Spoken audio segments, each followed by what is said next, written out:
Welcome back. Well, today I am joined by Mayor Tiffany Ackley of Aliso Viejo. Well, Tiffany, thank you so much. We appreciate you taking the time. Well, thank you for having me. So it's been crazy as we kind of talked offline. There's been so many things going on. And I know that you guys were, have the Soka University pod site there, and we'll talk about that in just a bit. But do me a favor and just kind of go over, some of the things that you are now having to deal with going forward now that we just might move out of the current level that we're in. Well, one of the biggest issues that we have is getting our businesses up and running and at least some percent capacity. Some of the things that we've done are we've instituted a policy that would require face masks, but we've also circulated coupons to the local restaurants that give 10% off as sort of incentive for people to come out and either get something to go or even to eat inside now that that's allowed. But the biggest hurdle for us is absolutely economic recovery. Yeah. So now who receives the 10% coupons? Is that the residents that are in Aliso Viejo? So we have it for the residents of Aliso Viejo, but we also have it for anybody who gets a vaccine at Soka. We figured at the time when we implemented the program that you would be coming out, they would be coming out once, and then 3 weeks later they'd be coming out again, and why not have them stop and grab something to eat at one of the local restaurants. Oh, that's a great idea.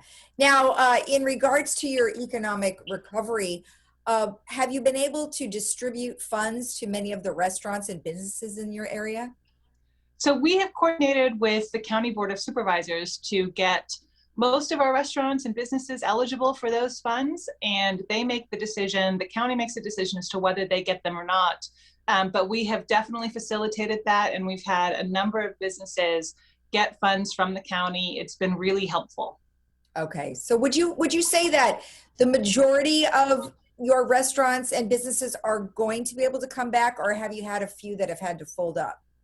We've had a few that had to fold up. There was a really lovely Indian food restaurant that closed, and a couple of others. But our citizens have been really good about going out and getting to-go food and keeping those restaurants open.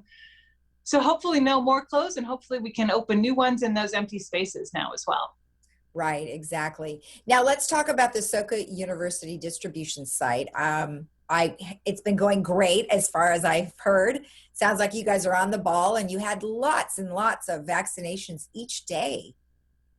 We have. So I pushed very hard, as well as city staff, to open up that site in South Orange County. Otherwise, we were going to be all facing a drive up to North County, and it was important to me, as a South County native, to get something going on down here. We started off back in early January, and we are doing thousands and thousands of vaccinations a day with very little traffic impact. We recently started a drive-through vaccination program, so my mom was eligible for that.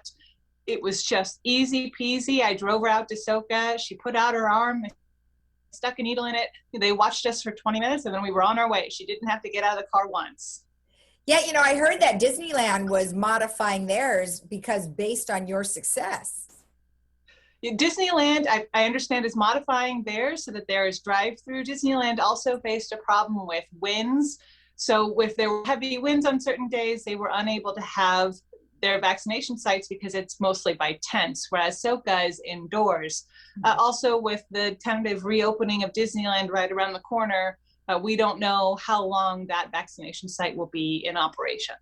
Oh, I see. Okay. So now how does it work that you get your vaccinations? Are you getting them obviously daily, or or every other day, or how is that working?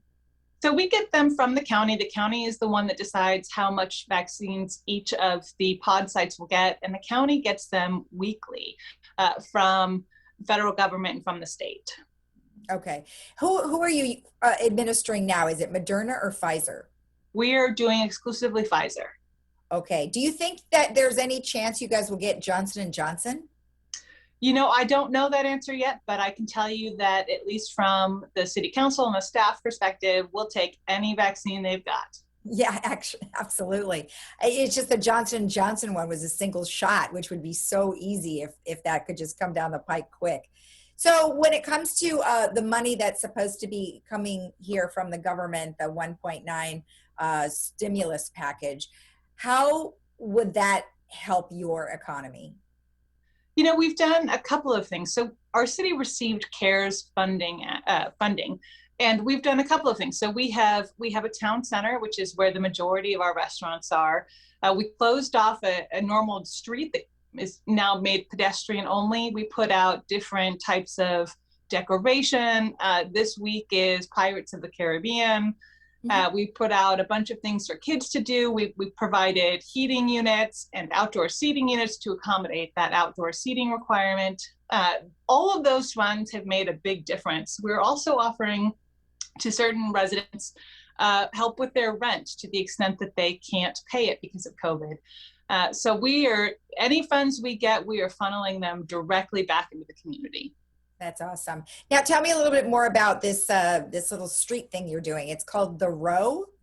It's called The Row. So we have the town center, and there is what looks like it honestly should have been designed to be a pedestrian area, but it's a private property, and it's got restaurants facing each other. We have blocked it off to all traffic. We've put out chairs and tables, and people can just come out there and have some food and enjoy the time. Last summer, we also had outdoor concerts there, socially distanced concerts. I'm looking forward to doing something similar this summer.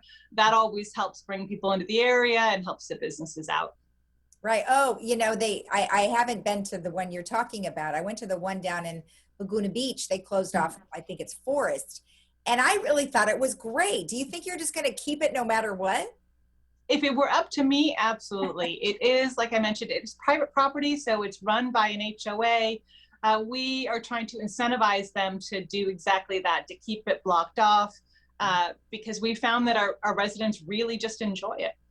Yeah, well, sitting outside is always nice when the weather is nice. I mean, I think we've been pretty lucky here in Southern California compared to some places. So that's awesome. So now it sounds as though you're still going to keep one activity going. You're going to have a 4th of July parade.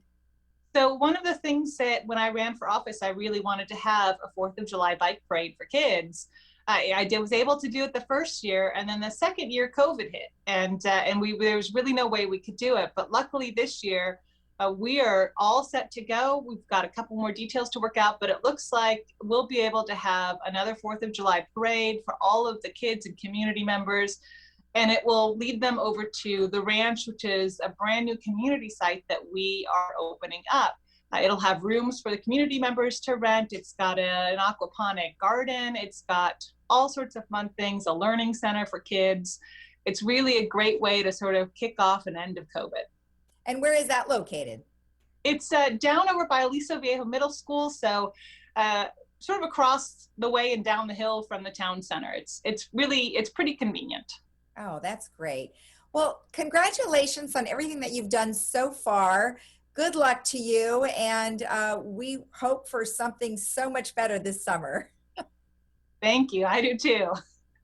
All right. And we'll be right back after this.